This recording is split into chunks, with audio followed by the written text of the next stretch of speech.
मौजूद हैं मोहन बंजारा जी, जो ओबीसी विकास प्राधिकरण के सदस्य हैं। मोहन जी, साधना न्यूज़ में आपका बहुत बहुत स्वागत है। बहुत बहुत धन्यवाद आपका। छत्तीसगढ़ सरकार के 4 साल पूरे हो चुके हैं, न्याय के 4 साल कहे जा रहे हैं इन 4 सालों को, और इसमें खासकर किसानों के साथ सबसे ज़्यादा जो है वो न्याय के माने जा रहे हैं, क्योंकि इसके पहले किसानों को उनके धान के उचित दाम जो है वो नहीं मिल पाते थे, ऐसा किसानों का कहना है। आप किस तरह से देखते हैं इसको? देखिए, जब से छत्तीसगढ़ में कांग्रेस की सरकार आई है, माननीय भूपेश बघेल जी की सरकार आई है, तब से किसान अपना खुद की जमीन गिरवी रख रख करके परेशान थे। जिस प्रकार से कर्ज में दबे हुए थे किसान, अपने बाल बच्चों की शादी करने के लिए उनको परेशानी थी, एक बाइक चलाने के लिए उनको परेशानी होती थी। आज जब से भूपेश बघेल की सरकार आई है छत्तीसगढ़ में, तब से किसानों को उनका हक के आधार पर जो 2500 रुपये का धान कुंटल मिलना चालू हुआ, उनका कर्जा माफ़ी हुआ, इससे किसान इतना संतुष्ट हो गए हैं कि आज छत्तीसगढ़ में हर किसान खुशहाल हैं और हर किसान जो है आज भूपेश सरकार को अपनी ओर झुकाव की तरफ देखते हैं। इसलिए कांग्रेस की जो सरकार बनी है, बाल बच्चे से लेकर के पूरे किसान खुशहाल हैं। पहले कहा जाता था कि किसानों, जब किसान धान बेचते थे उनके पास पैसे नहीं बचते थे, लेकिन अब किसानों के पास पैसे बचते हैं, वो अच्छा खर्च करते हैं, व्यापारियों के पास वो पैसा जाता है, बैंक खोलने की मांग भी अब किसान करते हैं। जी जी, आज जिस तरह से भूपेश बघेल की सरकारी योजना लेकर के आई है किसानों के लिए, किसान तो इतना खुश हैं कि पूछो मत। आज हर घर में, हर किसानों के पास आपको 4 पहिया देखने को मिलेगा। हर किसानों के घर में आपको हर साल कम से कम 5 से 7 तोला सोना खरीद रहे हैं। हर किसान अपने बाल बच्चे की ब्याह अच्छे धूमधाम से कर रहे हैं। हर किसान जो है इतना खुशहाल हैं, इतना खुश हैं, खेती को इतना प्राथमिकता देके कर रहे हैं किसान कि भूपेश बघेल की सरकार को इतना ज़्यादा वाहवाही मिल रही है। इससे बीजेपी बहुत ज़्यादा परेशान हो चुकी है। बीजेपी तो कह रही है, लेकिन इसमें केंद्र सरकार का भी योगदान है भाई, उनको भी आप धन्यवाद कीजिए ना, क्योंकि केंद्र सरकार तो खरीदती है। देखिए, बीजेपी की यहाँ 15 साल तक सरकार रही है, ये आप लोगों सबको पता है। बीजेपी की 15 साल की सरकार में जो वादा किया था रमन सरकार ने कि भाई मैं हर साल बोनस दूंगा आपको, 300 रुपये बोनस को आज तक किसानों को नहीं दे पाई। वो क्या किसानों के हित की बात करेगी? पहले वो अपने जितने घोटाला किए हैं अपने शासनकाल में, उसको दबा करके जो रखे हैं उसको पहले वो देख लें, उसके बाद बाकी कांग्रेस की सरकार के ऊपर आरोप गढ़ें तो ज़्यादा बेहतर होगा। जब 2018 में कांग्रेस की सरकार बनी और किसानों को 2500 रुपये देने की बात कही गई, तो बीजेपी में जो केंद्र सरकार है उन्होंने ये कहा कि भाई जितना केंद्र सरकार पैसा देती है आप उतना ही धान खरीदिए कीजिए, उतने ही पैसे से धान खरीदी कीजिए। एक्स्ट्रा अगर आप पैसा देंगे तो हम आपका जो चावल खरीदते हैं वो नहीं खरीदेंगे। देखिए, इसी बात को लेकर के भूपेश बघेल ने, हमारी जो कांग्रेस की सरकार है, इन्होंने साफ कह दिया मैंने जो घोषणा किया है 2500 रुपये में धान खरीदूंगा, चाहे आप मुझे पैसा दें तो खरीदूंगा मैं, ना दे तो भी खरीदूंगा मैं, क्योंकि मैंने घोषणा पत्र में 2500 रुपये में धान खरीदूंगा करके कहा है। चाहे मुझे कर्जा लेना क्यों ना पड़े, चाहे मुझे जो माने जैसा भी करना पड़े, पर किसानों को जो मैं बोला हूँ वादा, वो वादा पूरा करूंगा, क्योंकि मैं घोषणा पत्र में ला चुका हूँ इसको। इस बार भी एक खुशखबरी मिली है अधिवेशन से कि इस बार 2800 में शायद सरकार धान खरीद सकती। बिल्कुल बिल्कुल, हमने जो कहा वो करके दिखाया। ये हमारे भूपेश बघेल की सरकार की योजना है।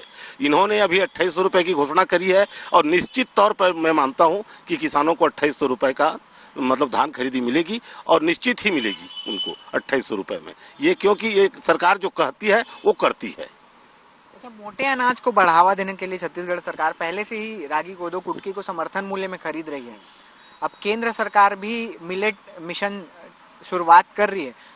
प्रधानमंत्री नरेंद्र मोदी ने तो रायगढ़ के मिलेट कैफे की तारीफ भी की थी अपने मन की बात में। इसको किस तरह से देखते हैं? देखिए, आज भूपेश बघेल की सरकार जिस प्रकार से जो जो योजनाएं लेकर के आ रही है, आज समूचे छत्तीसगढ़ को छोड़ दीजिए आप, पूरे देश भारत में जितने भी बीजेपी की राज्य शासित मतलब प्रदेश हैं, सबको छत्तीसगढ़ मॉडल के रूप में उनको भी मानना पड़ेगा और छत्तीसगढ़ का मतलब वो करना पड़ेगा। इनको छत्तीसगढ़ में जो चल रहा है योजना, इस योजना को वहाँ भी लाना पड़ेगा।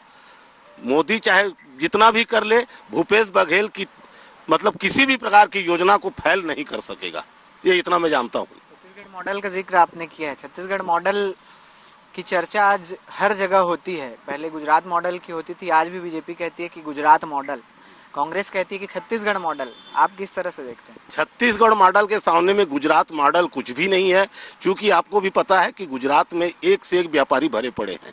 व्यापारियों से चंदा लेना बीजेपी का काम है और उसको मॉडल के रूप में विकसित करना उनका काम है। पर यहाँ छत्तीसगढ़ में ऐसा किसी प्रकार की कोई बात नहीं है।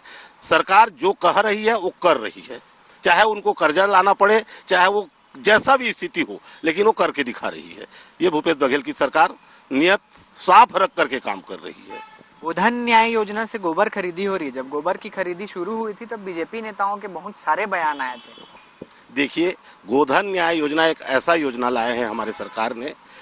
आज किसी के घर में किसी की लड़की की अगर शादी करनी होती थी तो पहले लड़की के पिताजी देखते थे कि मैं लड़की जहाँ दे रहा हूँ उसके यहाँ जमीन कितना है, और आज वो ये देखता है लड़की का बाप कि मैं जिसके घर अपने लड़की को देना चाहता हूँ उसके घर गाय कितनी है, गोबर कितना होगा, ताकि मेरी बेटी गोबर बेच के जिंदा रह सके, अपने परिवार चला सके। तो एक ऐसा योजना है गोबर योजना। किसान लाखों लाखों रुपए कमा रहे हैं गोबर बेच करके 2 रुपये किलो में, और इसी 2 रुपये किलो की योजना को लेकर के आज मोदी सरकार भी भूपेश बघेल सरकार की तारीफ कर चुके हैं। ये योजना इस बार केंद्र सरकार ने अपने बजट में शामिल भी किया है कि अब गोबर खरीदी करेगी। मैं मानता हूं इस बात को कि मोदी सरकार को भूपेश सरकार के हर योजना को उनको लागू करना पड़ेगा, निश्चित लागू करना पड़ेगा, क्योंकि ये सरकार बिल्कुल ही सफलतापूर्वक काम कर रही है और किसानों के हित में काम कर रही है, व्यापारियों के हित में काम कर रही है, युवाओं के हित में काम कर रही है, महिलाओं के हित में काम कर रही है। जितने भी हमारे छत्तीसगढ़ में मतलब जनता है, सबके हित की बात करती है हमेशा। तो मोदी को तो मानना ही पड़ेगा इस बात को। बीजेपी के नेता तो जब छत्तीसगढ़ में इसकी शुरुआत हुई थी तब वो बयान देते थे, बहुत सारे तरह तरह के बयान आपने भी सुने होंगे जिस तरह से बयान आता था। और अब केंद्र सरकार इस योजना को अपना रही है, क्या कुछ सोचते हैं इसको लेकर, किस तरह से देखते हैं? देखिए, विरोधियों का काम है विरोध करना, ये तो उनका काम है, विरोध करते रहेंगे। और क्योंकि सरकार, हमारी सरकार जो योजना ला रही है, इनके पेट में पाचन नहीं हो रही है, क्योंकि ये सब योजनाएं सफल योजनाएं हैं। और हो सके इस योजना के कारण ही यहाँ कांग्रेस की डबल सरकार बनने जा रही है। इससे इनको घबराहट हो चुकी है, कैसे करके इनकी योजनाओं को फेल करें हम, कैसे करके इनकी योजनाओं को हम मतलब बाहर फेंकें उठा करके। तो ये सब चीज़ नहीं हो पाएगी, क्योंकि भूपेश बघेल एक ऐसा सरकार है जो हर लोगों के हित की बात कर रहा है। आज छत्तीसगढ़ में गोबर से पेंट बन रहे हैं, गोबर से गुलाले बन रही हैं, गोबर से बिजली भी बन रही है और गोबर से खाद भी बन रहे हैं। आज गोबर से अगरबत्ती बन रहा है, यहाँ तक के साबुन बन रहा है, गुलाल बन रहा है। अभी आप होली में देखेंगे गोबर से बनी हुई गुलाल से लोग होली खेलेंगे। ये छत्तीसगढ़ सरकार की योजना है। तो इससे अच्छा योजना और क्या हो सकता है? इससे अच्छा योजना तो कुछ हो ही नहीं सकता। इसलिए भूपेश बघेल की तारीफ मोदी जी को तो करना ही पड़ेगा, अमित शाह को करना ही पड़ेगा, पूरे बीजेपी को करना पड़ेगा। शिक्षा काफ़ी अहम हो जाता है किसी प्रदेश के विकास के लिए, किसी व्यक्ति के विकास के लिए। छत्तीसगढ़ में स्वामी आत्मानंद अंग्रेजी माध्यम स्कूल संचालित हो रहा है। गरीब के बच्चे भी अब एक अच्छी शिक्षा जो है वो प्राप्त कर रहे हैं। देखिए, आत्मानंद स्कूल योजना जो है हर ब्लॉकों में, हर शहरों में जो बन रही है, इसलिए कि छोटे छोटे गरीब परिवार के बच्चे भी उसमें इंग्लिश मीडियम पढ़ रहे हैं। और आज भेंट मुलाकात कार्यक्रम के समय में आपको मैं बता दूं कि जो बच्चे चल नहीं पाते थे, वो ऐसे अंग्रेजी में फर्राटेदार सीएम साहब से, हमारे मुख्यमंत्री जी से सवाल जवाब किए हैं। तो इससे तो पता लगाया जा सकता है कि कितना सफल योजना है ये, और इसको और आगे बढ़ाने के लिए हमारे मुख्यमंत्री जी और आगे सोच रहे हैं। छत्तीसगढ़ में अब युवाओं को जो बेरोजगार है उनको बेरोजगारी भत्ता देने का ऐलान सरकार कर चुकी है, इसको किस तरह से देखते हैं? बहुत ही सुंदर। आज मान लिया जाए ये मतलब अपने नवयुवकों को कहीं रोजगार न मिले, ये जैसे किसी को नौकरी नहीं मिल रही है, तो कम से कम उनके जीवन यापन के लिए, उनके खर्चा के लिए उनको बेरोजगारी भत्ता तो मिल रहा है, कम से कम देने का घोषणा किया है। ये बहुत ही सफल योजना है। आज युवा, पूरे देश के युवा, पूरे मतलब छत्तीसगढ़ के युवा जो है भूपेश बघेल के साथ हैं इस योजना को लेकर के। और एक आंकड़े भी है कि छत्तीसगढ़ में काफी कम जो है वो बेरोजगार है। बिल्कुल कम बेरोजगार। जब से भूपेश बघेल की सरकार आई है, रोजगार कई किस्म की आई है और युवाओं को रोजगार मिला है। युवा आज बहुत ही ज्यादा खुश हैं सरकार से। कोविड काल में जिस तरह से छत्तीसगढ़ में काम हुआ, जो आर्थिक मंदी पूरे देश और पूरे विश्व में था, उसका असर छत्तीसगढ़ में नहीं देखने को मिला। एक अलग नीति के तहत छत्तीसगढ़ में काम हुआ, उसको किस तरह से देखते हैं? माननीय मुख्यमंत्री जी ने, हमारे भूपेश बघेल जी ने सारे मंत्रिमंडल, सारे विधायकों को लगा चुके थे इस कोविड से निपटने के लिए। कहीं पर भी किसी भी परिवार भूखा न रहे, किसी भी परिवार को मतलब तकलीफ न हो, दवाई बराबर मिले, उनके घर खाना मिले, उनके यहाँ भोजन मिले, उनके यहाँ दाल चावल पहुँचाने की व्यवस्था थी। गाँव से लेकर के शहर तक पूरे कार्यकर्ता कांग्रेस की पूरा टीम बना करके घर घर जा करके ये सब व्यवस्था करते थे, ताकि हमारे छत्तीसगढ़ के किसी भी जनता को किसी भी प्रकार की परेशानियों का सामना न करना पड़े। क्योंकि लॉकडाउन था, लॉकडाउन में लोग बाहर निकल नहीं पाते थे, इसलिए कांग्रेस की जो सरकार है ये सारे योजनाओं को लाकर अपनी टीम बना करके घर घर पूरा राशन बांटते थे। मोहन जी, आप लोग क्योंकि आप ग्रामीण क्षेत्र से आते हैं, जब गाँव में जाते हैं, ग्रामीण भूमिहीन जो किसान है जिनके पास भूमि नहीं है, अब उनको भी सरकार पैसा देती है, किस तरह का फीडबैक मिलता है इसको लेकर? अरे इसके बारे में तो अब मैं बता नहीं सकता आपको। जिस तरह से हम लोग गांव देहात में जाते हैं घूमने के लिए, इस तरह से माहौल बना हुआ है गांव देहातों में, बीजेपी वाले तो घुसने की हिम्मत भी नहीं कर पाएंगे। देखिए आज भूमिहीन किसानों, जो भूमिहीन व्यक्ति हैं, ऐसे लोगों के घर में पैसा जा रहा है, तो ऐसे स्थिति में बीजेपी कौन सा मुंह लेकर के जाएगी? वहां कौन सा मुंह लेकर के जाएगी? अभी ये लोग एक योजना चला रखे थे, मोर आवास मोर घर, ये वाला एक योजना चला रखे थे। तो क्या ये छत्तीसगढ़ सरकार ने रोकी थी इसको? पहले आप वहां से पैसा रिलीज करो, उसके बाद हम पैसा दे रहे हैं। 60 और 40 का रेशो रहता है इसमें, तो आप 60 दो ना भाई, 40 तो हम देने को तैयार हैं बोल करके फिर पैसा देना चालू किए हम लोग। इसके बाद ये लोग अब ये योजना ही को बंद कर दी। इसके पास तो कोई मुद्दा ही नहीं है, बीजेपी वालों के पास कोई मुद्दा ही नहीं है कि हम सरकार के खिलाफ कौन से मुद्दे उठा करके लाएं और इनके विरोध करें बोल करके। छत्तीसगढ़ में अब जो कर्मचारियों की पुरानी मांग थी, पुरानी पेंशन योजना लागू करने की, वो भी सरकार ने पूरी कर दी। सारे कर्मचारी खुश हैं। जितने भी घोषणा पत्र में लाया गया था कांग्रेस के द्वारा 2018 के चुनाव में, सारे मतलब घोषणा धीरे धीरे परिपूर्ण होते जा रहा है।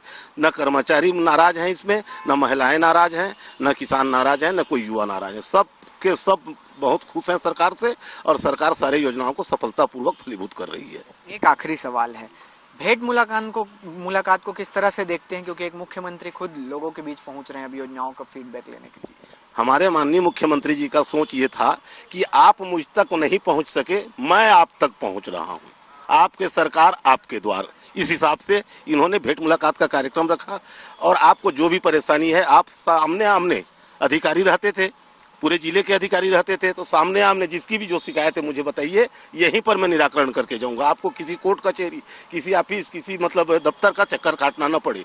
इसलिए माननीय मुख्यमंत्री जी का ये योजना था भेंट मुलाकात। इसी को कहते हैं हम लोग मोर सरकार मोर द्वार, माने हमारी सरकार हमारे द्वार में आकर के हमारा निराकरण कर रही है। हमें किसी कोर्ट कचहरी की आवश्यकता नहीं है, किसी कोर्ट कचहरी नहीं जाएंगे बोल करके। बहुत बहुत धन्यवाद मोहन जी। तो छत्तीसगढ़ सरकार जो है इन 4 सालों में हर किसी के साथ न्याय की है, चाहे वो किसानों के साथ हो, युवाओं के साथ हो, कर्मचारियों के साथ हो, या फिर महिलाओं के साथ, सभी के लिए विभिन्न योजनाएं जो है छत्तीसगढ़ में संचालित हो रही है, और उसका फीडबैक खुद मुख्यमंत्री भूपेश बघेल उनके बीच जाकर ले रहे हैं। तो इस तरह से छत्तीसगढ़ में विकास के एक नए आयाम जो है वो स्थापित किए जा रहे हैं। कैमरा पर्सन DK सिन्हा के साथ श्रीकांत तेदू, साधना न्यूज़, रायपुर।